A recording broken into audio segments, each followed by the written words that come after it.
Okay, now I'm glad I hit record for that. I'm Benedict Cumbersnatch. Whatner snatch? Cumber snatch waist. Benedict had something in there. What about Benadryl cucumber patch? And on that note, welcome back to the episode of the 3 Counting Out podcast. WWE held their first ever Elimination Chamber in Perth, Australia, and AEW Revolution is just around the corner this Sunday on March 3rd. I really hope that Sting still sticks around as at least a manager. I'm Era V1, and today I'm joined by the 3 big meaty men that should be in the Meat Madness match. God, what a sentence to say. Say that 10 times fast. I'm Swanee or Mike, and I am the biggest of the meatiest men here. It's true. And yeah, that match name, Big E definitely earned his royalties. I think he needs to be paid some cash. Yep. Open the forbidden door. I am the illustrious FGK, and yes, I can wake up at 4:30 a.m. to watch a WWE PLE. Hey. So early. Off the rip. I'm loving the miracles there. Oh, fuck, Mike. God damn it, Mike. He did it to me for once. Now I know how it feels. I thought you fell asleep again. I'm loving the varicose there, Candy. It looks like you got Twizzlers running up and down your legs. Oh, making me hungry. There you go. I am. Oh my! Step it all over my fucking bit. I was gonna do Tug Nuggets for the fucking intro. Shut up! Hi, I'm Jackal. Off to a good start. Was all that for Hi, I'm Jackal? Jackal? Well, no, the whole bit with the Twizzlers was gonna be my intro, but then Mike cut me off, and then Kevin decided to add his 2 cents. Well, Mike always gets cut off, so it's about damn time. This might be my favorite intro we've ever done, honestly. Jesus. Oh yeah. It's nice that they're all different. That's what really brings you together. They all different have life in them. Different's a word for it, Mike. Different is a word for it. It makes me feel different, I'll tell you that much. Why is everyone clicking off a minute and a half in? Oh. Well, since we are a football and wrestling podcast, I'll throw the 5 minutes of football in. Hey, anything new in football? Cam Newton got jumped. Cam Newton did get jumped. He did get jumped, man. Jesus, he looked like a that is the equivalent of a UFC fighter going up against a group of kindergartners, because good lord, that man took on a bunch of people and his hat did not budge an inch. It was very impressive. He's like what, 6'7", 270? Why? What the fuck? Why would you go after that, dude? Right. Like, He's by men that are like twice his size. And they're like, don't worry, guys, we got him. Man just came out of the playoffs. He's tuned up and ready to go. Come on. It's like Shrek with a 6-pack. Good lord. Donkey. Yeah, but anybody know like what happened, why that happened, or is it just it happened and I do know why. I looked into it because it was a slow day at work. Apparently he was like, I guess it was like a rival like youth football team or something. Like it's not a gang thing. It's really just like a football thing. Yeah, I don't know, man. It's weird. It makes no sense. Like, I think it was something along the lines of he was like attempting to break up the gang fight or something, like, and of course gang fight as in rival camp versus rival camp. Yeah. Like he was trying to break it up and somebody like sucker punched him in the middle of it and it just all sort of exploded on from there. What I want to know is like, how does security even let them get that close? Like, aren't there people there protecting him? It's like he's a football player. He's not the president. But if it's anything like his O-line used to be. You're right. He should be used to this. Yeah. When the Panthers actually had a team that was worth a shit and then made it to the Super Bowl, I'm willing to bet some people probably would have been keeping an eye out for him. But since he hasn't done anything relevant since 2015, probably just like, it's Cam Newton. That's the podcast guy. Just let him be. He's okay. If anyways, Cam Newton, you want to be on our podcast, just holler at us at 3 Counting Out Pod on Twitter. Yeah, you can also email us, 3countoutpodcast@gmail.com. Ooh, there we go. I mean, if we're picking all the people that have problems, we could also get the alcoholic Richard Sherman, Oh, there we go. Arrested for a DUI. Nice. which is his second drunken-related incident that's been at least acknowledged, because the other one was, like him busting down a door while he was shit-faced? Good lord. Haven't we all, though? Yeah. His wife called the cops on that one and then said, "Be careful, he's not mean, he's just drunk." I don't know how I made her Southern. I don't know. She's not. She's He's a good child. A sweet child of mine. Bless his heart. All right, so there's a little bit of Bless his football in heart. there. All right. Yep, there's a football. Well, There's- UFL hasn't started yet. we could still Kirk Cousins talk can throw about. football now. Oh my! Aaron Rodgers is officially coming back. Wahoo! Can't wait for him Who to wants tear his the, who ACL wants again or the- whatever he did. Who wants the over and under that he makes it past one game this year? I'm betting I'll- 3. I'll probably take Yeah. the over on that one because he's been drinking down a lot of dolphin semen in the offseason, so Oh, I bet his no. bones are nice and strong. Is that what he's putting in his kombucha? Oh, Apparently. But puts the cum in kombucha, if you know what I mean. oh no! Like here, I think I just found a recipe for it. I'll put it in. You take a look at your phone real quick. I'll send over the recipe for the Aaron Rodgers special, baby. We'll drink it together. Ooh. A little TikTok factor cap challenge. The Aaron Rodgers especial. Drinking Aaron Rodgers special every day until I can throw like Aaron Rodgers. You just need to drink one day. For a split second, I thought you were going to say. Well, be careful because apparently it also makes your Achilles like paper. Well, yeah, no, that's why. You only need one game. Oh. Yeah. Just gotta run out with the American flag and Toby Keith playing behind me and God bless Really? America. do my country 2 proud. steps and Hell yeah. my ankle. Who did Blast pick a battle with? Oh, Toby Keith. It was Toby Toby Keith. Okay. Yeah, it's Toby Keith fans. Yeah. Yeah. Yeah. Oh, that was such a great battle. Such a fun battle to watch. But the combine starts. I believe it started either today or yesterday, where all of the college hopefuls will be heading on out to Indianapolis to show off their skills, talk to all the teams, talk to the press to make it seem like they are the ones that are worth a shit. They are the ones who needs to get drafted by their next venture, their next team. And a little tidbit that I'm always proud of, that the national champion winning Michigan Wolverines are sending a record 18 players to the combine this year. And that Damn. is the RIP that team for next year. that is Wow. the most sent by any one team to a single combine in 1 year. That's Wow. a lot.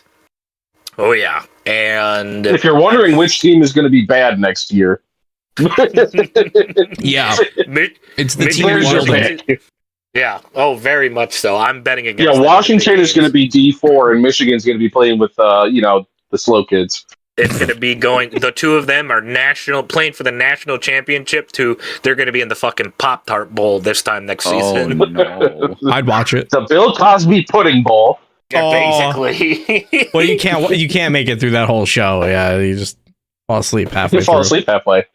But 1 year at the combine, it's actually the defensive tackle for the Kansas City Chiefs, Chris Jones, doing the 40-yard dash, running his little heart off, running Oh. as fast as he can, and Yep. his fucking dick pops out of the bottom The of whole his shorts. thing. Yep. I'm talking schlong and everything, right at the end of the 40, thankfully, and he just has to Was take this a last year? nosedive.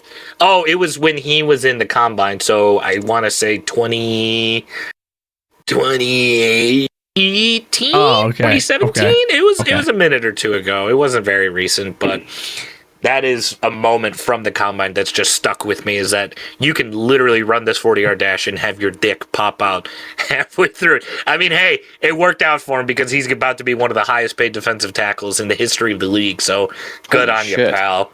There you That go. dick's got talent. That Hey, more reason to get him. You know what he's working with. What makes you the highest paid of that position? Like, are you just stupid fast? penis. Like besides fat hog. besides a huge hog, what actually makes you the lead? Like, you just barely made it into the NFL's that, and you're the highest paid version of that. What is the difference?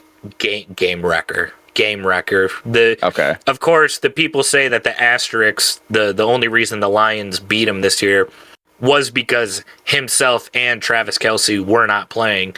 I'm certain you're well aware of Travis Kelce's game-changing skills and how much he impacts the Kansas City offense. I think it's fair to say that Chris Jones has the same effect on that defense as well, too. Okay. All right. Well, it's not just wins because, I mean, J.J. Watt was on a terrible team for a long time. It's also, what you do. So, like, I mean, J.J. Watt was at the top of his position for Whenever 7 years, 8 years. It was like 2012 to like 2018 sounds about right. Because when let's call a spade, when he got shipped off to Arizona, he kind of regressed a little bit, unfortunately. But that's also due to the fact of how many injuries that the poor bastard was having to deal with. But it is what it is. But I mean, if all of a sudden, you are the best at what you do, then they have no choice but to pay you, I mean, that's why Stu was able to go to Tampa Bay and make a crap load of money. Which is why he was good. Is about to get paid buku bucks for this Hell next season yeah. as well. Same thing with Yes. Sewell. Pay him. And whereas we are going to have to pay, I feel like Philadelphia is going to be saving money because I think it's all but confirmed at this point that Jason Kelce is calling it quits after this season, I believe. No. That's good. He seems like he's enjoying retirement already. No. Jason Kelce said he's staying. He hasn't decided yet. And he hasn't said anything. He's around. He hasn't said that he's gone. We don't need to worry. He's fine. Sounds like wishful thinking. No, listen, you can't leave on a season like that. All right, he's gonna have to come back for one more. It's gonna be the beautiful story. We're gonna get to the Super Bowl. We're gonna win it, and then he's gonna retire on top. It's how he deserves it. And editor, this is where you splice in what Aaron just said. Breaking news on the Pat McAfee show. That specific. Don't splice that in. Yeah. Yeah, cut that in. Leave it in. I was going to go through a whole little thing right there, but I think the moment's passed, unfortunately. Sorry, No, I mean, it was beautiful. Look, realistically, if Jason Kelce is if he's on his way out, I mean, it sucks, but at the same time, I don't know. We'll figure something out. Like you can't just say that you're gonna have a bad season just because one player leaves. Like you have to be able to have a team that's built big enough so that way, like if one player leaves, yeah, it'd suck for him to be gone. He's extremely talented, but at the same time, there's a handful of other centers out there. And we could find someone that's really damn good, So Absolutely. it is what it is. But he hasn't said he's on his way out yet, so we don't need to be putting that out there. We don't. Come on now. It wasn't a leading thing of like you guys were going to have a bad season. I was just more in the line of you were going to save some money once he does. If he does, sorry, I misspoke, because when you are one of the best at your position, which I would say between Frank Ragnow and Jason Kelce, that is an easy 1-2 for the center position. You command a heavy duty paycheck, and Jason Kelce, he gets paid. If you look at like just the Eagles offense, like he's always been one of the main guys kind of like out there and just kind of taking the lead. And whenever you need someone to step up and just kind of like be that voice for the locker room, people trust him to step up and do that. If he's expensive, it's because he deserves it. Which leads into my next statement being that the NFL has actually raised the salary cap going into this next season, whereas the teams will have a little bit more wiggle room to pay some of these higher ticket prices and also be able to get some more guys in free agency. Wait. My favorite stat about that, they raised it.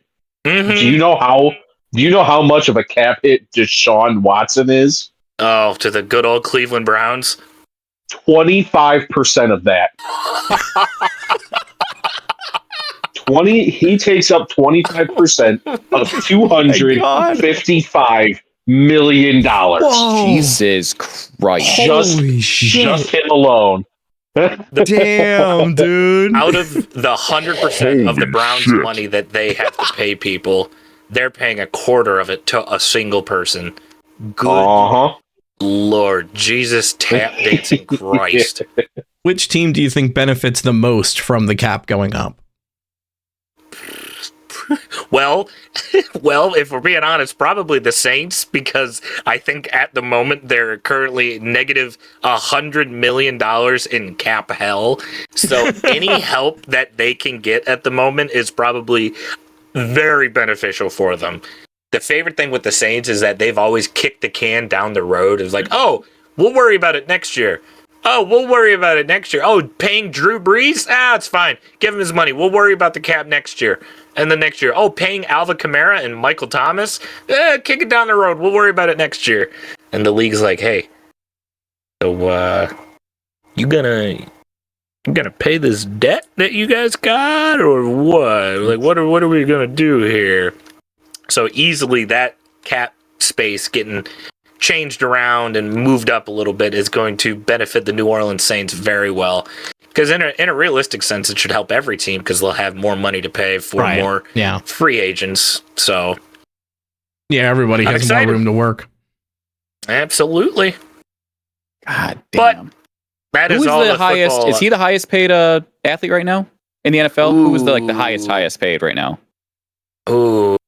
There's a couple different metrics that you can look at it with, and I believe if we're just going year to year, I want to say it's Daniel Jones at the moment, I believe. Daniel Jones? Who's that? I think he's getting close to $45 million a year from the Giants. What position? Quarterback. Whoa! So NFL.com has ranking the NFL's biggest contracts for 2023. Joe Burrow is at $55 million. Justin Kubert is at $52.5 million. Lamar Jackson, $52 million. Jalen Hurts, $51 million. Oh, so there's some big contracts out there. That's just the top five. Oh, and Russell Wilson, $49 million. There you go. There's the top five. Oh, you said Joe Burrow was number one? Yeah, Joe Burrow number one. This is a list for 2023. I don't know if it changed for 2024. I don't know. Okay, I so just last typed year's top contracts into Google and NFL.com. So do the Bengals just like paying him that much? They just want him to be their forever franchise player? Like they see a hopeful future and that's why he gets paid so much? I mean, that has to be like a reason that is so much. Realistically, that's what you want to do with the quarterbacks, is that you're paying them to just stick around and not have to go to another team. Same reason why Kansas City gave, I think Patrick Mahomes' contract was $500 million over the course of 10 years. Ooh. So, like, they gave him technically, Patrick Mahomes has the most expensive contract, but it's for 10 years, you know? Okay. Like, Joe Burrow has the highest per year. Yeah, the explanation they have for Joe Burrow, why his contract is so high. He's thrown for 11,774 yards, 82 touchdowns, and 31 interceptions in short 3 seasons of play. He's led the Bengals to AFC Championship games in 2 consecutive years. Super Bowl trip in 2021. However, that was the first time they've been there in a while. So basically, he was just playing really well, and they just said, "Fuck it, take it." Get you some. Yeah, they do it. They pay those players because they're like, all right, listen, we can build whatever we need to around this player.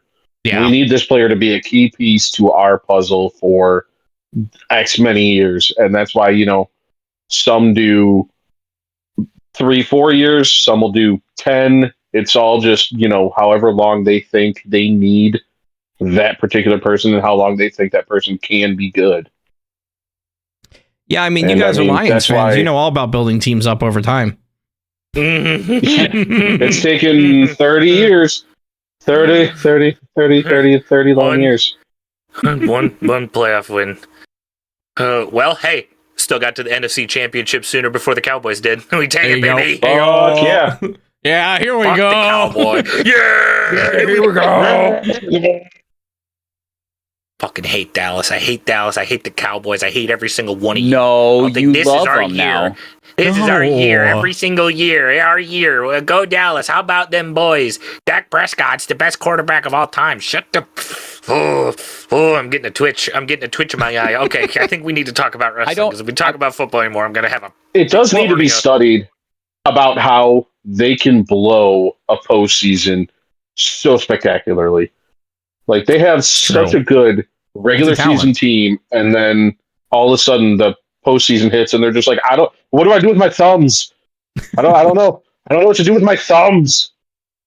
And then they panic and they blow it. I don't know it's how so we got incredible to watch. here. I'm just sort of panicking. So before we talk about wrestling, how do you guys feel about the NIL deals come out for NCAA? It's $600 and a copy of the game. And if you're well known enough, they'll give you extra money to promote it on Instagram, apparently.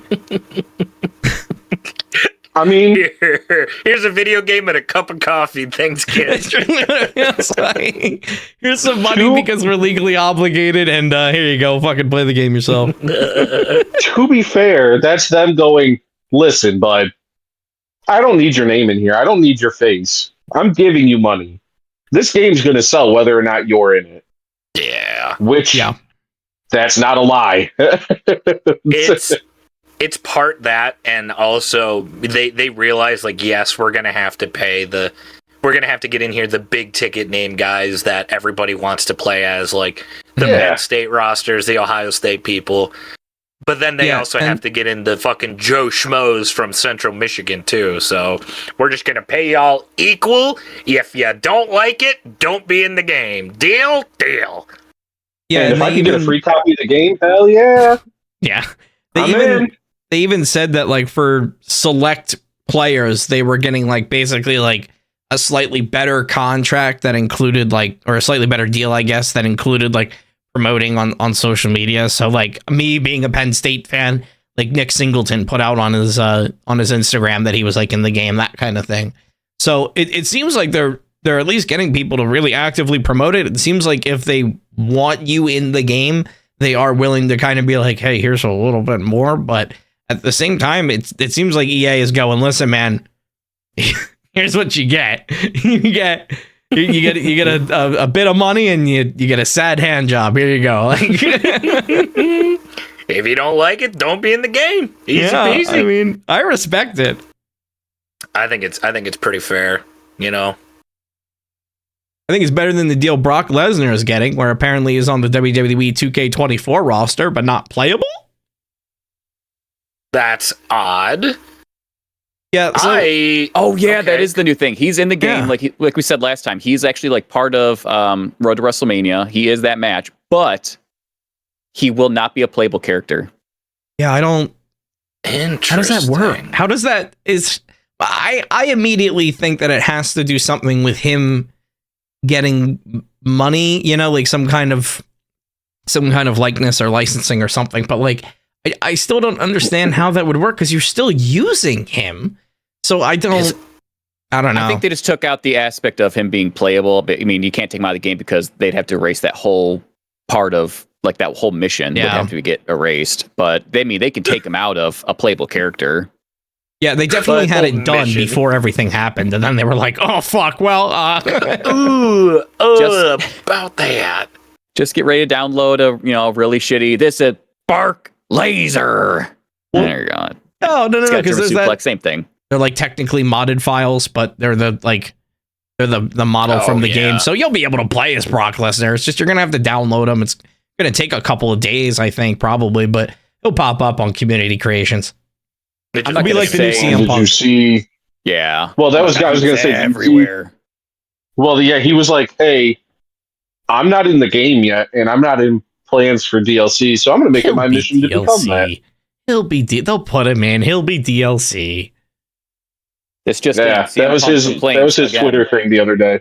He was like, I'm not listed in any of the DLC, so I'm going to figure out how to make that happen. Well, step one, show up. Uh-huh. Step 2, stop being a crybaby bitch every single time. Step three, keep your get scanned by tricep 2K. attached to your arm. Yeah, if they scan him now, we'd have an arm brace on. It's too late. Ooh, get a battle damage version of Punk. Okay, I like it. 2K. Well, there's the torn pec action figure version of Cody Rhodes, apparently. Yeah, I saw that entrance. That is wild. It's so funny. Goofy and funny and cool. I love it. But I'm about ready to ruin it because it's only fucking playable in my faction. What? It's the same thing with Mattel John Cena from last year. It's so stupid. They have to make this. Must be where like most of their money comes from freaking oh my god, I hate it. Like my faction, I don't get it. Like They people don't make any buy money these from me cards. off of it, that's for sure. No, not me either. But there's got to be some idiot out there that's just like, another one. Yes, please. More cards. I like it. I like the cards. Why is Yoda playing it? He likes the cards, Mike. Oh. Through the table you will go. Oh my god, like a Star Wars Elimination Chamber? I'd pay to see that. That'd be cool. Untapped market. I feel like they've probably had a Star Wars pro wrestling event somewhere, probably at some convention or something like that. Oh my god, of course. Oh You my gotta God. have like a Wookiee, without right? even knowing, I know. Some like cosplay wrestling or something like that. I think that'd be fun. I'd be done. You gotta have like a Wookiee and just like throwing people over the top rope. Maybe ripping people's arms off. I don't know. I don't know how that would work. But... That's a bold strategy, Cotton. I don't know if that'd work out too well for him, but yeah, I don't know, man. It feels Brock Lesnar being in the game but not being playable feels weird. I feel like if he was going to be in the game, they could at least keep him playable, but I mean, at the same time, he's going to be playable anyway, whether they like it or not. So he's like, going to find his way out of that game. And I think maybe that was their positioning on it too, where they were like, well, you know, he's still going to be made in community creations. Like, even if he wasn't in the game at all, people would still find a way to make Brock Lesnar. Like, it maybe wouldn't look exactly like him, but it would be close enough, you know? Like, so it'll be fine. I think in the long run, as long as it's just, you know, something that people can get their hands on without really like,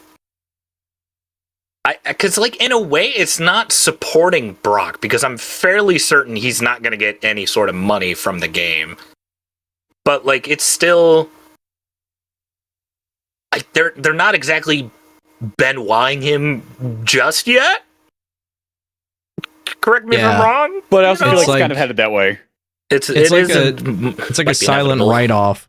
Because even when they talk about Undertaker's streak now, they say that he lost, but they won't say that he lost to who. You know, like it's very much like they acknowledge that Brock Lesnar did all of these things. You quite honestly, you have to acknowledge that Brock Lesnar did all these things. Like. So like there's no way out of it. So I think that's kind of their viewpoint, is just they're willing to go with it until he's like absolutely incriminated. And then at that point, I assume it's just going to be like a, you know, Thanos snap, Benoit, he's out, he's gone. And we'll never talk about him again. Right now, it's kind of like, hey, what's going on with Lesnar? And they're like, who? And they're like, you know, Brock Lesnar. What? The guy at 5. Who? Brock Lesnar? No. His name is Braun Breaker. Oh, that's right. Braun Breaker. Yeah. No. I meant Brock Lesnar. No. His name is Braun Breaker. He's got that dog in him. Oh, the Paul Heyman guy. Braun Breaker. Right. Where was he during Elimination Chamber, huh? Where was he Fucking at? bitches. Right. Wait, fucking bitches or fucking bitches? I don't know. Well, he is dating Cora Jade, so I mean, he might have been. Good for him. Good for him. Helping her quote unquote heal. Wait, hold on. HEEL or HEAL? Yes. Oh boy, I'm little I'm bit of asking so both. many questions, and I'm getting the answers I don't want to hear. But like, I think that mate was stuck back in America, right? His Elimination Chamber was happening down in Perth, I think, and fucking R-Truth ended up in. He didn't go to Austria. Australia. He ended up in Austria. It's in Coulter's homeland. Yay! That popped me pretty fucking good. I was like, oh, scrolling through Twitter, I see a fucking video from R-Truth. I don't know where anybody's at. They all told me to go to Austria, and there's nobody here. Never change our truth. Some of his stuff is a little too goofy for my taste. A little too. Oh, I'm the dumb guy playing dumb. But that one was pretty cheeky. I like that one. Yeah, R-Truth has become a favorite of mine over it reminds me of like when I first found like Orange Cassidy and stuff, and like then he started getting like, you know, like big exposure in AEW, and like you look at him, you're like, I just gotta laugh at what's going on. Like, it's goofy, it's stupid. Oh well. That's it, man. There's nothing wrong with comedy wrestlers, and much to the chagrin of the internet wrestling community. Yeah. Well, and R-Truth is what, 52? Old. Right. Yeah. Something like that, Old. if not older. So he's just having the time of his life. He's making everybody fucking break character like that. You can tell that's what he's going out there to do, and it is working. It was like the same thing when they had Sammy in the Bloodline. You know, it's funny. It's good stuff. He's like that break where you're like, oh man, I don't know about this show. R-Truth comes and makes a couple yucks, and you're like, you know what? It wasn't too fucking bad. R-Truth was there. He made me laugh. Give it another try. Why not? Yeah. You know, you want to talk about age? What about fucking Bullet Club old Gallows and Anderson showing up in NXT? What the fuck are they doing down there, man? What is going on, man? I had it on mute, so they gave a little speech, and I had no idea what the fuck they said. I was just like, Gallows and Anderson, they were talking, and I was like, that's probably not worthwhile. Dude, I looked at that. I looked at that on Twitter. I saw a picture of them standing in the ring in NXT, and I looked at it and I went, that's cool. And I just kept scrolling. And I was like, oh, all right, I guess. Oh, like, why are they there? What the fuck? Like, I understand that they've been having people go down to, like, you know, have like that main roster person, someone to fill in that veteran role, but like, they haven't been doing shit. Nothing. No. Literally nothing. They've just been collecting money. Yeah, and now they're gonna go down to NXT, and then they're still not gonna do shit. They're just gonna go hang out in Orlando. I mean, maybe that's the play. Maybe they just wanted to go to Florida. I could be like, yo, it's February. Like, hey, it's let's cold. go to NXT and have some fun. And really, it's just them sitting on lawn chairs at the beach. Luke Gallows, known Disney mark. I can see it. Is he? No, I don't know. Bro. He seems like the type. He seems like a big Luke Gallows. Are you a Mickey Mouse guy? Get back. You think with he'd me. make the Festus face in the photos? I hope so. I think he does as much possible to get rid of Festus. I took a Festus in the toilet earlier today. Ooh. I'm 10 pounds lighter. Here's my story. I think it's just also a thing of them sitting down with Hunter and going like, what the fuck? What? You want us to work for our paychecks? We're not just going to sit here and take in money without wrestling and doing anything? Oh, beans.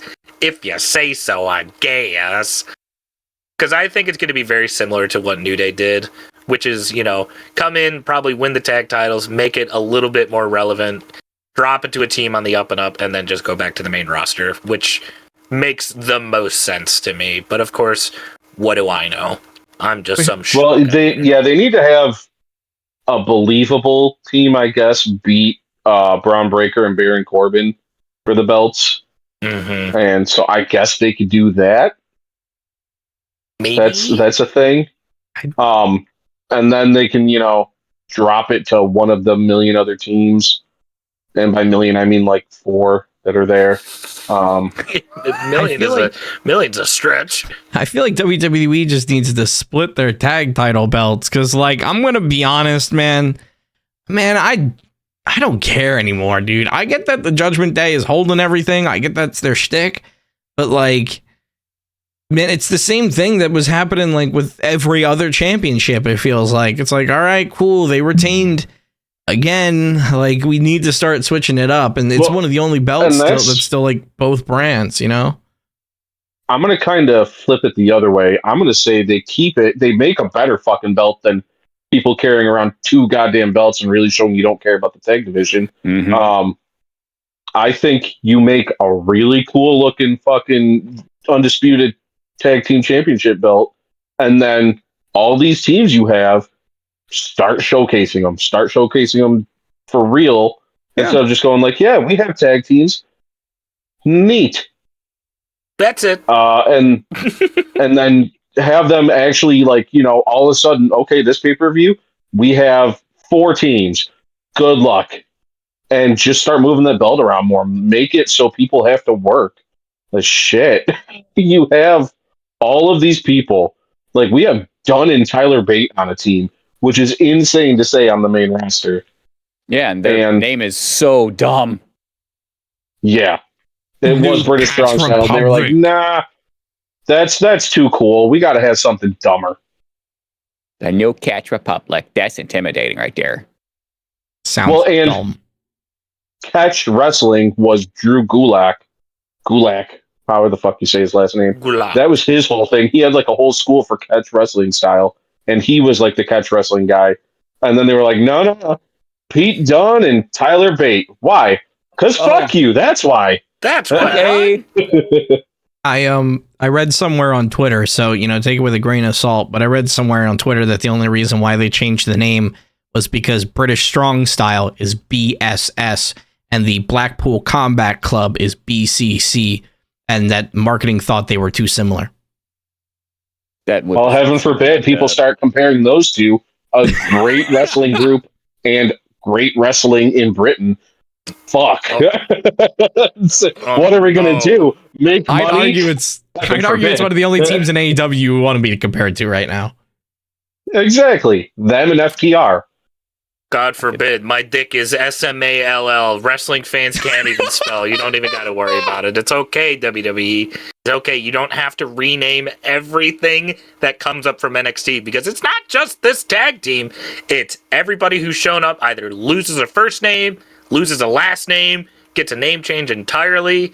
Because, Jesus, when was the last time someone came up from NXT and actually kept their original name that they started in NXT with? I'd love to know. Did we ever figure out what we were calling Mia Yim? Is she Mia Yim or is she Michin? No, she's Michin. She's Michin. Is it Michin or Michin? I believe it's Michin. Michin. Michin, Bless you, Chin. Our chin. We all comrade. It's our chin, comrade. Listen, they spell it Mitchin like bitchin', so I'm always going to call her Mitchin. Isn't that the point? Isn't it supposed to be bitchin'? I guess. Isn't well, that it's actually bitch a word Korean? like that. It's a nickname she's called, but like, your name is Mia Yim. Why can't we just fucking call you Mia Yim? Why do we have to call her goddamn Michin? Like Io Shirai to Io Sky. What is the change there? What colonizer shit. That's colonizer shit is what that is. So fucking She's a new wrestler. They'll never know. Sky is easier than that Japanese last name. Well, that's what happens with anything Asian, though. They're like, all right, let's make it a bad guy, and then let's change their name at least a little. Mm-hmm. And then with Asuka, they were like, we can't change her name. All right, let's just make her lose. Shinsuke Nakamura. They're the bad guys. Too many people. No, yeah. Tyrone, go away. Shinsuke Nakamura, too many people know him. All right, we'll just make him lose too. Yeah. Just make them not like him, and then you don't have to worry about it. No, with that one, you'll just have Michael Cole on commentary calling him Shin. Every time Michael Cole calls Shinsuke Nakamura Shin, my testicles go back up inside of me. It's like, God, I hate it so much. Like, they're speaking like they're buddy best. That's my buddy Shin in the ring. It's like, oh, and there they go. And they're gone. Oh, it's bad touch. It's a bad touch. It really is, though. But if Pat McAfee did it, Pat McAfee can do whatever he wants. Pat McAfee speaking German to Gunther. Ooh, Gunther also, I love the clip from, I think it was Raw last week. That was so good. Where Gunther basically just looked at him like, sit the fuck down, McAfee's like, okay, I'm sitting. McAfee is such a gift for wrestling. I'm so happy he's back. Oh my god, me too, man. He got the ESPN deal. He's going back to fucking Monday Night Raw. He's the busiest man in sports entertainment right now, and he's on fucking fire. I respect it. Absolutely, and I hope to God I hear him in NCAA football 25 too, man. I would love to have him as a fucking commentator. Holy Does he shit! do college Playable. commentary? College game day. Oh. Okay, I'd say it's possible. Because I think at this point it's basically all but confirmed that he is not going to be a voice in 2K24. Okay. Yeah, I don't think so. The development cycle doesn't line up with that. I mean, Unfortunately. maybe they could patch him in later as like a DLC or something. I mean, 2K could do a lot of stuff because they're even putting in like the referees and the announcers, and so I mean, maybe they update that stuff because I know they're constantly changing that stuff around, but I don't know. I would pay good money for a DLC pack to change up the announcers. Holy shit. Fuck yeah. Could you imagine? That is a staple for this game. I'm certain we can all agree on this one. That is a staple for this game of having the absolute worst AI announcer voices of all time, essentially. Corkscrew calf kick.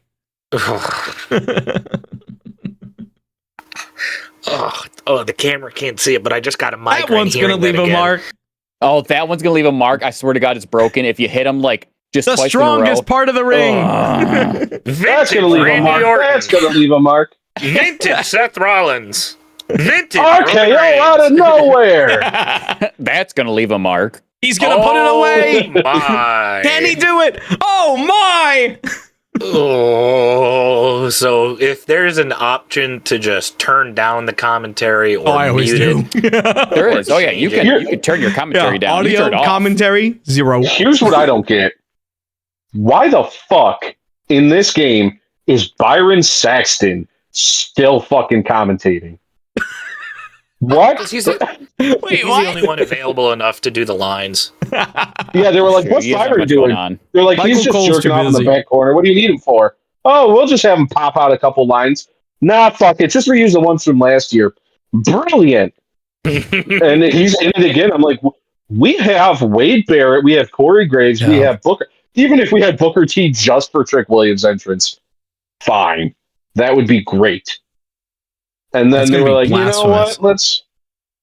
Yeah, and instead we're just going to have whoop that trick, and it's just going to be silent afterwards. It's going to be Byron Disappointing. Saxton. Just whoop that trick. Yes, whoop I that like like it. it. Michael. Oh, Whoop Yeah. that trick. I feel the hernia forming already. Oh, Jesus. Don't worry, you get to listen to Post Malone's awesome soundtrack. Oh, And I honestly, hate it. Oh, yeah. thank you for of bringing that 9 up. songs I you've never heard of. despise it. I've never heard of most of them. I mean, there are some that I recognize, and I'm like, all right, like I'll have that on, but it's definitely going to have Spotify on the background type of game. Yeah, Well, and when I this saw is, that it was again 9 songs or whatever, I was like, that's all we get. That's it, huh? All Yeah. right, thanks guys. For Gonna go crazy nothing. in that creation suite, baby, hearing them same fucking 9 songs over and over and over and over again. Trying to create your wrestler as fast as possible because you're like, I've heard this song 8 times. Good God. at least with Cena's from last year, the songs he picked were actually ones that I could somewhat listen to. Like the Post Malone and Ozzy Osbourne one, I unironically have fallen in love with that song because of 2K23. That is a damn good song. I feel you crumble in my heart down to Yeah, take what you want. Yeah, thank you, Mike. I forgot the name of it. Yeah, it's a great But song. this year is absolutely going to be superstar entrance themes or nothing. I actually Yes. haven't looked up the song list for this year It's yet. so bad. It's so bad, dude. With I'm- all much. Well, and I was going to say, I like also, because Kevin liked my comment on Twitter.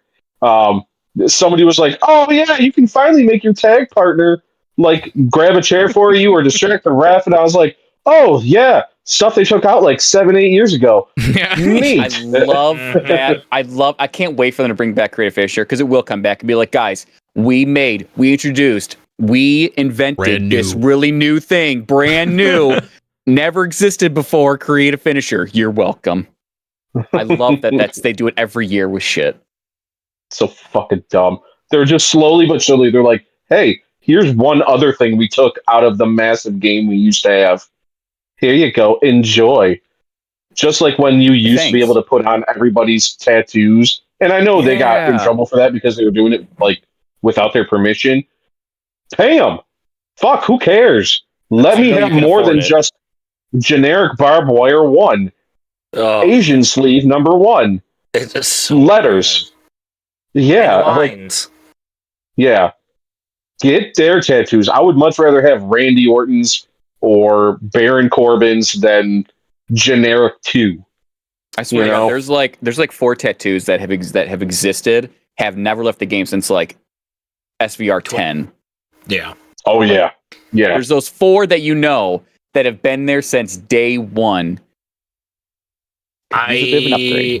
As someone who has really experienced the creation suite very in depth the past couple of years for obvious reasons, I feel like they're focusing on the wrong things because, for the love of Christ, I do not want to change the material that my teeth are made out of. Are you sure you don't want velour teeth? Are you sure? I don't want to change the color of my retina in my eyeball. I don't want to be able to spray paint on my hair. I did draw a dick once, but now that it's out of my system, you can take it out of the game and focus on other things.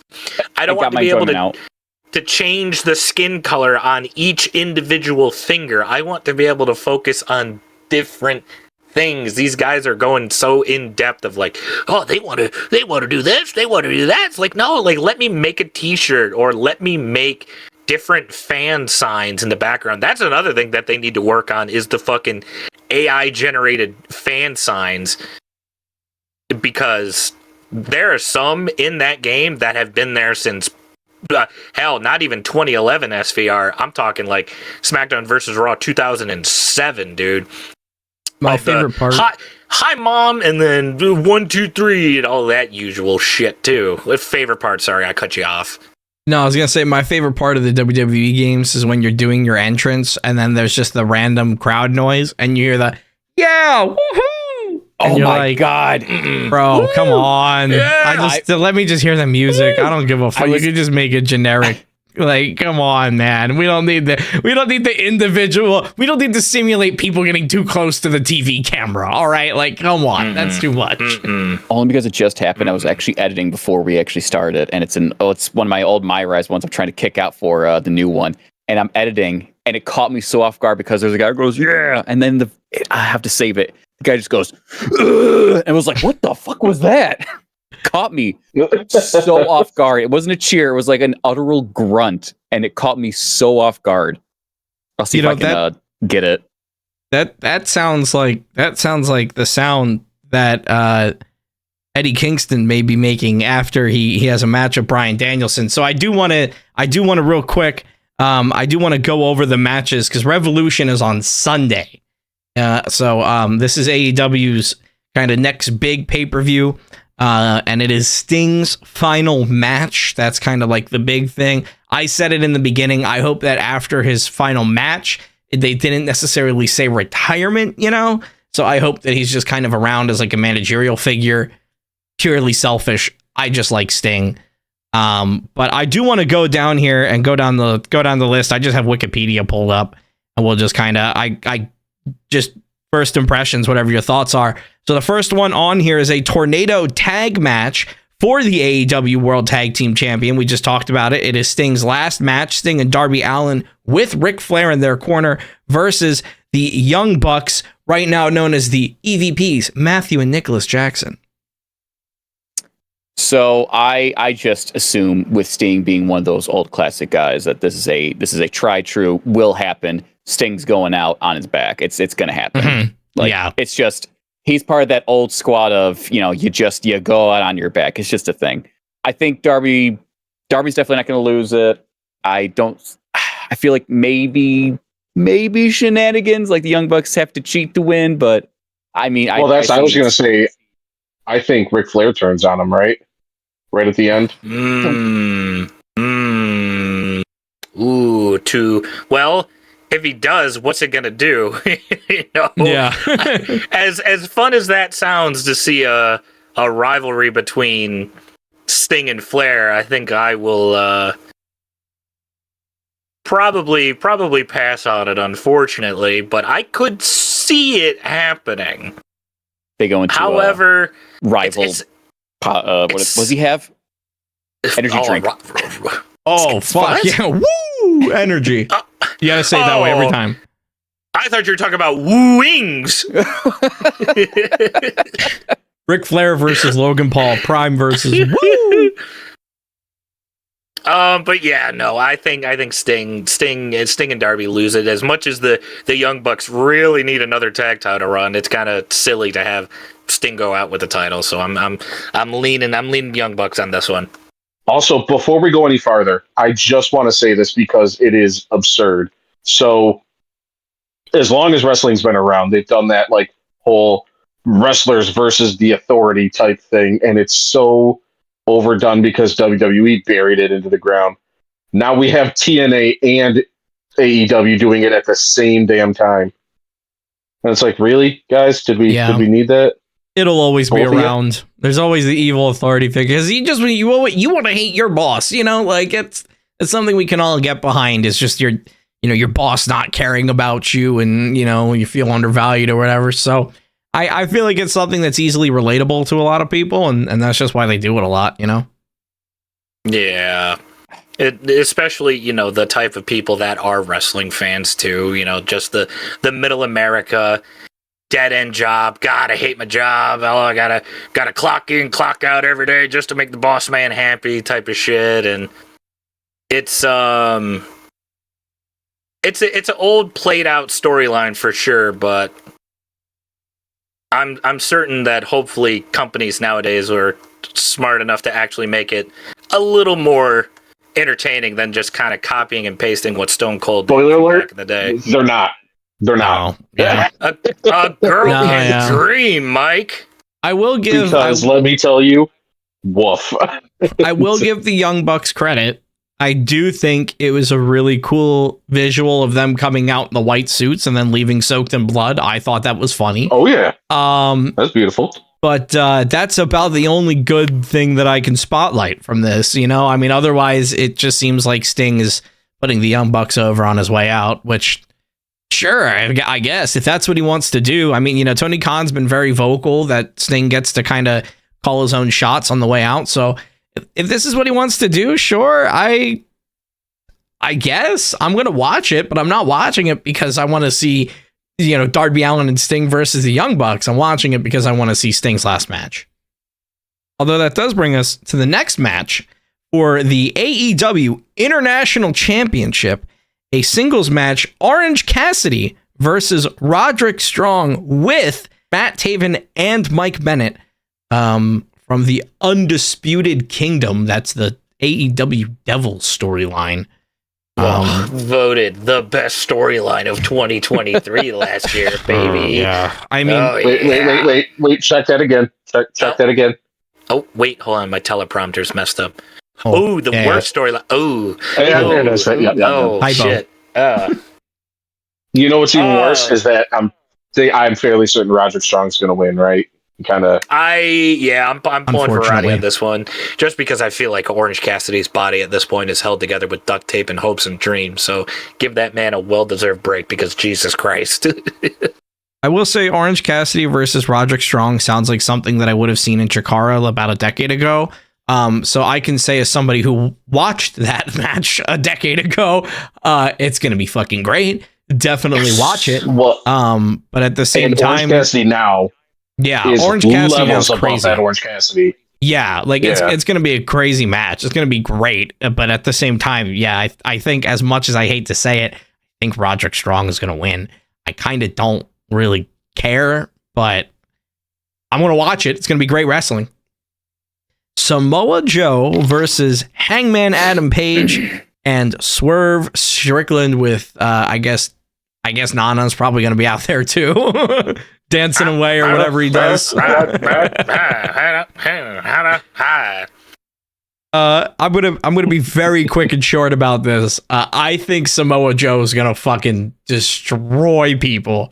I think they've only put him in a 3-way match just so that way he can pin Hangman and Swerve at the same time. He's gonna stack them and he's gonna pin them, and it's gonna be better than when Roman Reigns did it. I'd like that. I would love a dominant champion right now. Mm-hmm. And he's the guy to do it. We've talked about like the end boss of wrestling with The Rock. I mean, it's Samoa Joe. Let's be honest. Should have been Samoa Joe in WWE, to be honest. I mean, it should have been with his feud with Brock Lesnar. Oh, that could have been beautiful. That could have been beautiful. One of the juiciest promos I always go back to when I need like I'm about ready to do a set, just something like I need something like a spike of adrenaline or whatever. I go back to the time Joe cutting up on the mic right in front of Brock Lesnar. It's like, hey, don't look at him. You look at me when I'm talking to you, boy. All right. It's like, it just, you got the cojones to say that to Redacted. Just, that got me juiced. It got me gassed. I do think Joe's going to win this one, mainly due to the fact I think, as someone who is lightly following AEW as of late, I think it's going to be Swerve and Hangman sort of taking each other out more so than Joe kind of crushing them both. Because going back and watching that, what was it? It was a Texas death match, right? Between those two? Yeah. Yeah, when Hangman got hung. They beat the dog shit out of each other because, good lord, that was entertaining to watch. Well, I mean, yeah, the Swerve broke into Hangman's house and went up to his sleeping baby or whatever the fuck they said he was. You know, like, I love the Swerve Hangman feud. I love Swerve. Quite honestly, I think Logan Paul's a better Hangman than Hangman is. But, you know, it is what it is. I think they're gonna fight, and then Samoa Joe's gonna come in, clean house, pin him. 1, 2, 3. Hey, he's trying his best. He's a sad cowboy millennial, and I'm not talking about FGK. With a weird mustache, just like FGK. Beard. Oh, you got the beard now? Mustache. Okay. We have the beard now. I didn't community create my freaking face like yesterday. Well, in my mind, you perpetually have a mustache, Kev. True. That's fine. I will have a mustache. He's not soon, wrong. So it's not. You're not too far off. It's a good look. It's an iconic look. Probably in like a month, it's probably going to be a mustache again. Oh, but, yeah. I mean, I do like the progressively more unhinged Hangman. I think him as a heel could actually be a good thing. I don't think they'll ever fully pull the trigger on that because they're cowards. They should, though. But yeah, I mean, Joe wins. Easy. I think Joe wins. I just think it's going to be one of those two screwing the other one over and Joe capitalizing. I don't think it's sadly. I don't think it's going to be a Joe clean win. It's going to be Swerve, slapped him in the face, and then here comes Joe. Like, it's going to be something like that. I think Joe pins Hangman. I don't think Swerve takes a loss on this one. I think that's fair. Yeah, I think they're going to be stacked, but I think it's going to be Hangman's shoulders on the ground. So that way it's officially counted as Hangman getting pinned. I don't think it's going to count as Swerve getting pinned. But I do think they're going to go for the visual of him pinning both because they've just been, they've been saying that it's going to be like the new reign of violence or whatever the fuck they're saying, like you can't be talking all this shit and not be, stacking bodies, literally. Like, this is one of the only opportunities you're going to have to do this coming up because, like, they have Wardlow coming up, he's going to be getting his opportunity, I assume.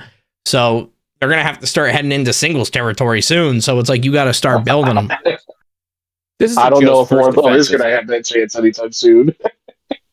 Uh-oh. Well, what's that? He is in the big meaty man match. The big meaty man slapping meat match. Yeah. Well, we'll jump down the list a little bit here. It's all, don't ask. This is all I know. This is all that's written on Wikipedia right now. It is a Meat Madness match. It is Wardlow versus Powerhouse Hobbs versus Lance Archer, and it is going to make me a very happy man because I don't know how you can watch something like that and not break the ring. I feel like they have to bust them. They have to. And I've seen people on Twitter too being like, there is one more show left and Miro's not doing anything. And I feel like Miro would be that motherfucker to be like, I'm going to break the ring. And then they're like, what? And he's like, I'm going to fucking break the ring. And they're like, all right. Like, like if a guy like Miro says he wants to do something and who wouldn't want this spot? Like it's going to be so fun to watch. I don't think there's going to be any wrestling holds in there at all. You're not going to see one fucking headlock. You're not going to see one tie up. You're just going to see big meaty men slapping meat. And that's what I want in my life. I am A-okay with that. That's not that much to ask for. Let him go on last. Give him the main. Break the fucking ring. Sorry, Joe. We got a nice little spot fest to happen to close out the show, bud. I need like 5 minutes. It's fine. That's it. They didn't put in one key person, and it's making me mildly upset. The one person that's as big as all those guys that should have been in it. Paul White. Brody King. Brody King would be great. Brody King in that match made more sense than some of the other guys. Yeah, and instead they were just like, no, Lance Archer, I guess. Yeah, and the House of Black isn't really doing anything. I mean, Malachi just had his first singles match in like 2 years or something crazy. Good Lord. Yeah, I mean, and they even said that he's 9-2 in singles matches, and that's because he's been on like AEW Dark. Yeah, and he's been putting in work with House of Black. Like, it's not like he hasn't been in the ring. It's just they haven't been using him as a singles talent. And Buddy Matthews is he Buddy Matthews or Buddy Murphy? Which one is he in AEW? I don't know. But he Buddy Matthews. He's not on TV. I think Julia Hart's hurt. She's not even on the pay-per-view. Like, I want as much meat as possible. I want there to be so much meat that they go and get an Arby's sponsorship and start throwing meat at each other. That'd be the best sponsorship ever. AEW. We have the meat. Hello, ladies and gentlemen, and welcome to the Meat Madness match. That'd be great. Fuck yes. I am all about that shit, dude. Oh my god. And they start throwing like pastrami and turkey and ham around the ring. It feeds families, literally. Well, I guess Toni Storm would be throwing shoes. I'm sorry, Timeless Toni Storm. And she's in a match too. She has a singles match for the AEW Women's World Champion. A Timeless Toni Storm with Mariah May and her butler Luther versus Deonna Purrazzo. I really love what they've been doing with Toni Storm with the black and white screen. I don't know if you guys saw the picture, but last week they had Toni Storm and Deonna on the ramp. Yeah, dude, did you see the picture of them on the ramp at the same time? And they split screen the black and white. And then when Deonna left and it was just Timeless Toni Storm, they brought the black and white into the whole screen. It's Jackal. If you want some cinema, Jackal. If you want some cinema, you go look up some Timeless Toni Storm. I mean, I love Timeless Toni Storm. I hope she wins. I really don't care about Deonna. Nothing against her. She's a good wrestler. I like what Timeless Toni Storm is doing right now. That being said, AEW does have a long-standing tradition of like, oh look, it's the new big name woman. Yeah, put the belt on her. Who's our champion? True. Fuck her. We don't care. Put it on the I don't know. Yeah, well, I mean, Deonna's not going to be the new hotness once Sasha Banks shows up. So I guess you got to capitalize her while get her while she's hot. I can't wait for Sasha to come in for one match and immediately get fucking injured. Oh yeah, it's gonna happen. It's gonna be unfortunate when it happens, but it's gonna happen for sure. It's gonna be probably the biggest disappointment of 2024, I think, because she can do great things in AEW, but like it's gonna suck. I don't think the biggest disappointment for some people. For me, it'd just be another Tuesday. Oh, wrestling girls on Twitter. Let's call a spade, Mike. I mean, I like Sasha Banks. I mean, I'm sorry, she is so overhyped for the amount of Yeah. shit she hasn't done. No, and that's what I'm saying. Like, I like Sasha Banks, but at the same time, like, I don't understand why there's been so much hype around her, like, going to a school in Mexico to learn how to wrestle lucha. Yeah, she's a pro wrestler. Like, what do you think she's gonna do when she's not on TV? She should be training. So, like, I don't really get that. I want to see her on TV. Quite honestly, I don't care if she's in AEW, WWE, TNA, or whatever. I just want to see her out there. I want to see those clips coming out. I think she's always been entertaining to watch in the ring, and at least her promo skills were like halfway decent, better than most people on the roster at the time, at least. So, Regarding what's the pay-per-view coming up? It's called again? Revolution. Revolution. Regarding Revolution, would that be the extent of it mostly? No, there are a couple more matches. We have. Okay. I said this it. then. Ooh. Why? Do you guys remember when WWE had more than 4 matches per pay-per-view? It was like 6, maybe 8 sometimes. Not, well, we had 3, but they'll be long. Don't worry. I miss old pay-per-views where it was like you had like 6 matches, even like shit matches that didn't matter. There's 9. I mean, some of them, like the Meat Madness match, I don't imagine is going to be, a 60-minute barn burner or anything like that. Yeah. No, it's going to be 15 minutes of just ass whooping. But what will be a 60-minute barn burner? And yes, I do think they will go the full 60 minutes for the Continental Crown Championship, which is the modern day Triple Crown, yeah. the AEW Continental Champion, the Ring of Honor World Championship, and the New Japan Strong Openweight Championship. Eddie Kingston versus Eddie Kingston versus Bryan Danielson, with a stipulation that if Danielson loses, he has to shake Kingston's hand. Which, I'm so tired of them doing this dumb shit with Eddie Kingston. He's like, I just want respect. Shake my hand. And then they don't. And then there's another match that happens 2 weeks later. I love how Bryan Great. Danielson is like, Eddie Kingston doesn't live up to his potential. Eddie Kingston is a Triple Crown champion. What the fuck do you mean? He can't do any better. What do you mean? He's the world champion of 3 separate fucking companies. Like, what do you mean he hasn't hit his potential yet? Like, you're literally challenging for his championships. What do you mean? You know what? Give that win to Eddie Kingston, baby. You get Daniel Bryan's sweaty hand to his. You get that firm handshake between 2 gentlemen. Eddie Kingston coming out with a dub. Book it. It's gonna be a classic, and I know it's not everyone's cup of tea. It's gonna be one of those classic Japanese strong style matches, and not everyone's cup of tea. I think that when it's done right, it's done very well. I feel like if anyone can do it right now, it is Eddie Kingston and Bryan Danielson. I feel like putting those 2 dudes in a match, that is a New Japan main event right there. Like, just pick that up, put that in AEW, and just let it happen. Like, you want to speak of New Japan main events, just a random fucking singles match, absolutely nothing on the line. Will Ospreay versus Konosuke Takeshita. That's just going to be a fun match to watch. Oh, hell yeah. Ospreay's amazing at everything he does. Takeshita's fan-fucking-tastic. That match is just going to be a bunch of spots, and they're all going to be incredible. And Ospreay debuts in AEW, I think, Wednesday, right? For context, we're recording this on Monday, February 26th. So I think he shows up on 28th, right? That's his first actual, I mean, I know he's had AEW matches, but that's his first match, like as All Elite, I guess. That I don't know. Sounds right. That could be, yeah. I thought he was debuting. That was my bad. I thought he was debuting at Revolution. Maybe he's just showing up on TV then. I don't know.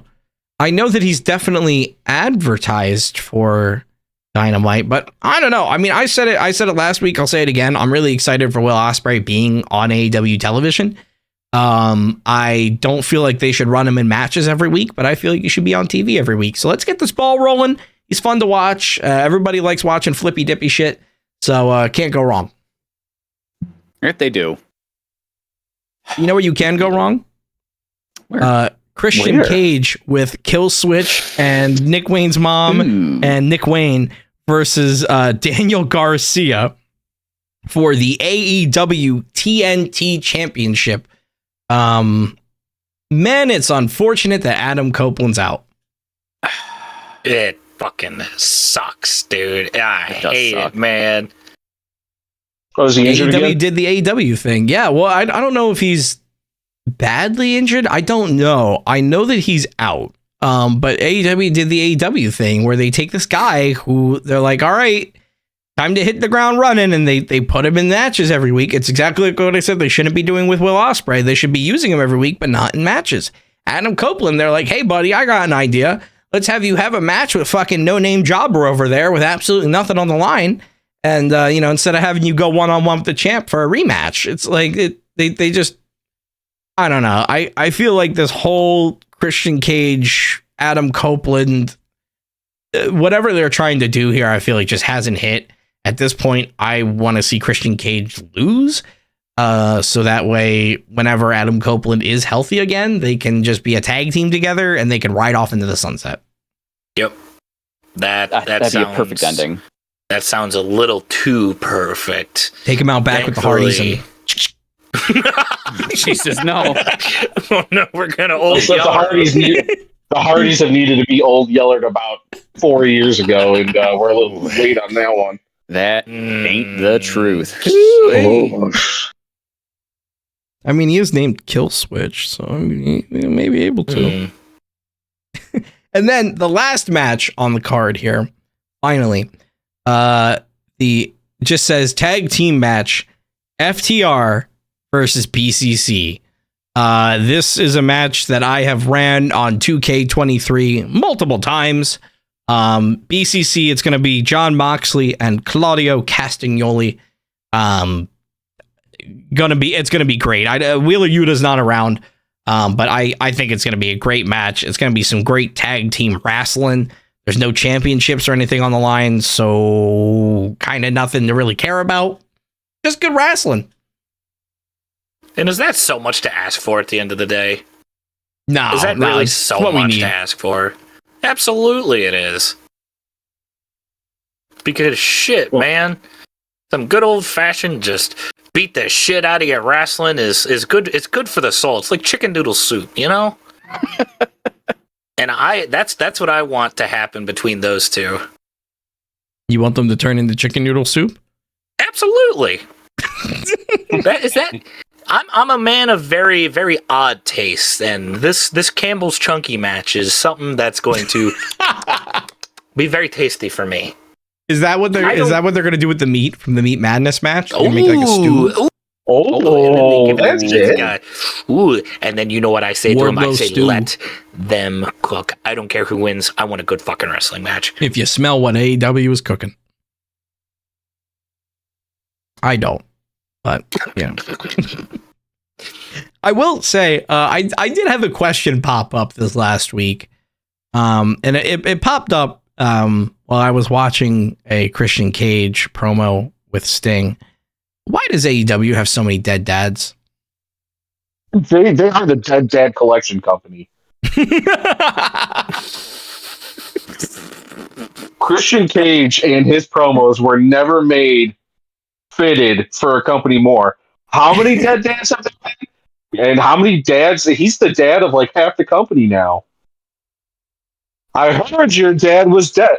The fact that he said, I found your dad's address and it pings to a goddamn cemetery is, Oh my God. is incredible. It's so Not only is it a wild. cemetery, it's the cemetery where Daniel Garcia's dad is fucking buried. Is Christian Cage figuring this out himself, or did they have like a meeting where they're like, all right, listen, Christian's gonna have this gimmick where he only goes after people with dead dads. If your dad's dead, raise your hand. You know, like we need a list of people. Three-fourths of the fucking roster was like me, and Christian's like, fuck, I can't find all these dead dads. And some Like, guy's like, shit. don't worry, This is so many cemeteries I have to Google. There's so many of them. They're just collecting them like Thanos Infinity Stones at this point. God, That's why they can't do a good storyline. Their whole writing team is too busy finding dead dads. They're writing a true crime podcast instead of a wrestling show. NCIS AEW. Gotta put those efforts somewhere. Yeah, I mean, Oh, there's money's gotta go Kevin. I somewhere, haven't guess. heard you in like 20 minutes. I've been popping in and out. I just honestly, I haven't watched AEW so long. It just be me going like, yeah, That's fair. It's not everyone's cup of tea. Well, since we're talking about stuff that nobody else watches, right? I wanted to get this out of the way real quick because I know I'm the only one that fucking watches it anymore. Yeah. Because for $1, you can watch TNA Impact every week on fucking YouTube because that's how goddamn desperate they are. And listen, I love Eric Young. Him and I still talk on Twitter. The fact that this company is run by goddamn toddlers, it seems like. They have so much fucking talent. And yet they're like, I don't know, let's make our production value look like we bought it at a garage sale. We'll have them do things. Mike, how do you feel about Mustafa Ali? You know what? I'm happy about that because he brings at least something to the table. I love Chris Sabin. I do. Chris Sabin is great. Alex Shelley is great. The Motor City Machine Guns, even though they're broken up. Chris Sabin's apparently a bad guy. Okay. Mustafa Ali holding the belt and making a run of it. Good. Because he can actually do things in that ring. The fact that we have, they have some of the most talented and untalented wrestlers in the ring at the same time. And it is fucking mind-boggling. And then they have wrestlers that they've made wrestlers fat. I didn't know you could get fatter while being a professional wrestler. Eddie Edwards knocked that shit out of the park, though. Eddie Edwards looks like somebody's drunk uncle when he's in the ring now. That company getting Scott D'Amore out of there, and now all of a sudden they're just like, I don't know what the fuck to do. Put somebody in the ring. Let's see what happens. Like, I think they're trying to go bankrupt. But that's got to be the end goal here because otherwise, I don't have any fucking idea what's going on. The two shining moments from one show, Eric Young versus Big Damo, because that's a great callback, and Moose versus Kushida. Great match. Ooh. Other than those two matches, nobody gave a flying fuck about the rest of the show. Yeah, sounds like a TNA At least show. their pay-per-view seemed to have a couple good matches, here and there. That's great. Every once But in a while. again, when you have your authority figure, the system, it's like, really, guys, you're just copying off of WWE again? Cool. And you're doing an even worse job of it? Great. I thought the authority figure was Santino Marella, the director of Authority. He's the head, yeah, he's like their director, but they have like the, we're the wrestlers in charge. We're the system. You can't beat the system. There's like shadow government. Okay. Like when Hogan was which there. is Moose, Eddie Edwards, and Kurt Hawkins, whatever the fuck his name is in TNA. Oh, okay. Because he's been relevant ever. Fuck, that company. Again, so much talent. Moose could be a star anywhere. Instead, he stayed in TNA. A shame. Jordan Grace could be one of the best in WWE or AEW. And instead, she's stuck with TNA because she's loyal, unfortunately. Speedball Mike Bailey, who sounds like a fucking idiot when he talks on a microphone. He shouldn't be allowed to talk on a microphone. Great in the ring, stuck with TNA, unfortunately. It's the place where people go when they shouldn't. Especially now that AEW's around. You also TNA rant over. They need help. They need all of the help. The help that they could get comes in the form of the man who all you need to do is say his name and he will appear. They need the help of Joe Hendry. Say his name and he appears. I believe in Joe Hendry. I believe in Joe Hendry. He's already there, and they're burying him too. Shit. Oh my god. Oh, whoops. Oh, sorry. It's my bad. The pop that happened for me when I saw him on screen, I was like, Jerry! And then he was paired with somebody that has the microphone skills of a narcoleptic cat. Ooh. Like, I was like, Joe Hendry. Joe Hendry. Joe Hendry's in a feud with potato. Oh, Great. For just $1 a day, you too can watch a potato fight. Oh my god! I just realized who the potato is. Top dollar. Ew, that felt like a potato. Who hotter than Top Dollar? Everyone. McDonald's French fries, I guess. AJ Francis, whatever his name is, the fat one. Yeah. God, the one that Michael Cole talks shit. If Michael Cole talks shit about you on TV, you're probably bad, right? that's how you know.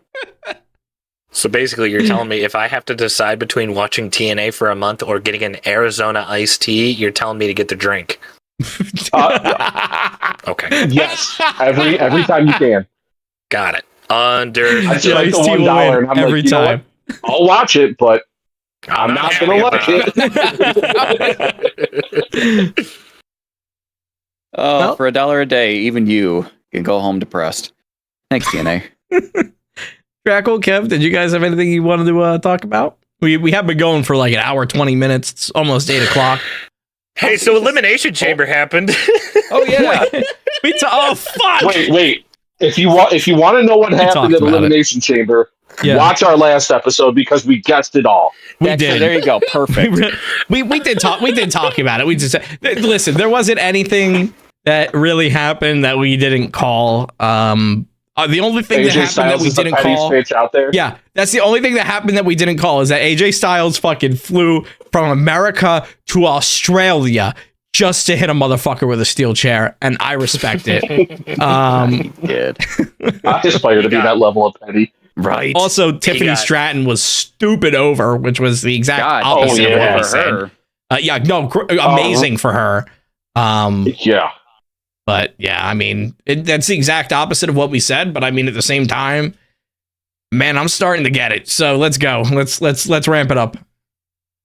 And I think after Saturday morning, we are now officially on the road to WrestleMania, Yes, where sir. we will have boots on the ground Yes, in sir. Philadelphia for 40. Yeah.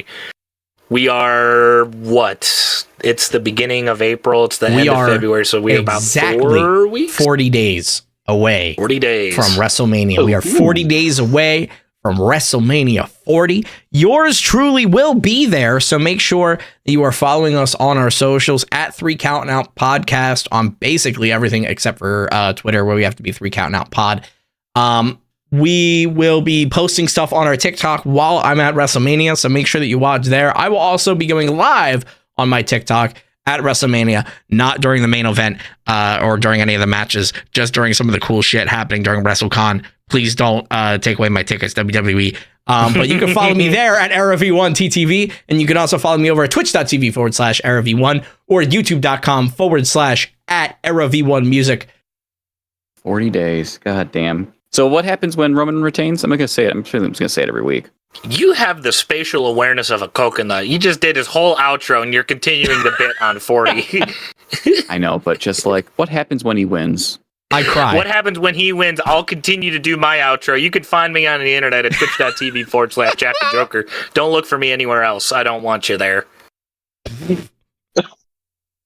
While I continue to contemplate whether Roman's going to win or not, I am Fire Guy Kev. You can find me on youtube.com/FireGuyKev. You can find me on Twitch, but honestly, just go to the YouTube. That's fine. I'm Mike. I'm just happy to be here. And you're doing a swell job at it.